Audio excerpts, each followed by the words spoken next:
There were a lot of times that I would stand on the podium and get a medal or hear the national anthem on an international stage. I almost felt guilty because I knew that there were so many other ways that I should have been better. If I wasn't perfect, then it meant that I had failed. Synchronized swimming was my life. I felt like a different person when I was in the water. From the time I started when I was little, I just practiced and practiced and practiced and pushed myself. And when I was 16, I made the senior national team and moved to California to train full-time for the Olympic Games. Shortly after Worlds, I faced a lot of struggles with my health. A short-term break to figure it out kind of turned into a permanent retirement. It was that idea that I could be perfect and that I needed to be perfect that completely consumed me and not only destroyed my career, but derailed everything else in my life. At the same time, there was just a lot of pressure for me to be always happy with my life, my church attendance, and my schooling. Always had this weird sense of fear that something was going wrong inside of me. I didn't want to feel like my life was falling apart, and I didn't want to feel like I didn't have it all together, that I wasn't worthy, or that I didn't know what I was doing, because those are feelings I had avoided my whole life. There was one day that my therapist had me stand up and look in a mirror, and I had to look myself in the eyes, and I had to tell myself 3 things that I loved about myself, that I was proud of. And I couldn't do it. I cried.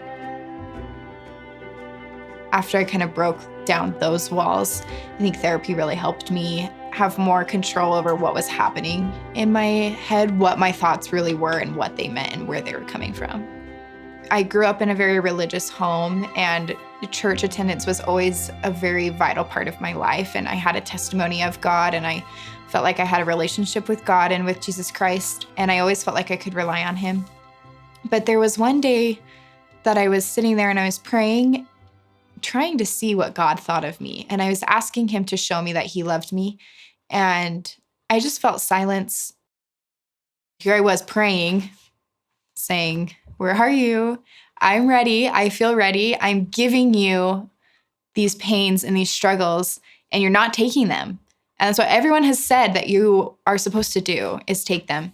And I think that's when I hit rock bottom and thought, I am not perfect enough for God. Because I'm not enough now, I'm never going to be enough for him or for anybody else. And so that's it. Where do you go from there? I kept going to church, and I kept doing the things that I was supposed to do.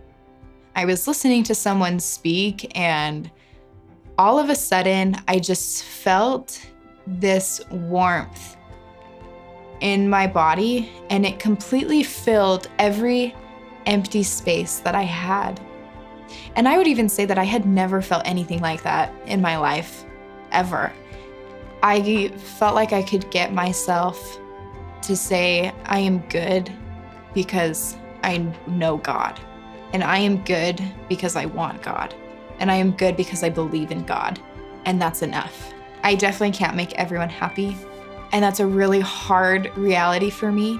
I will always face rejection, and I will fail every single day. God's grace is his ability to make up for everything that I'm not. His willingness to love me in all of my imperfections and all of my weaknesses. And I'm just holding on to that because I think his grace makes up for everything else in life.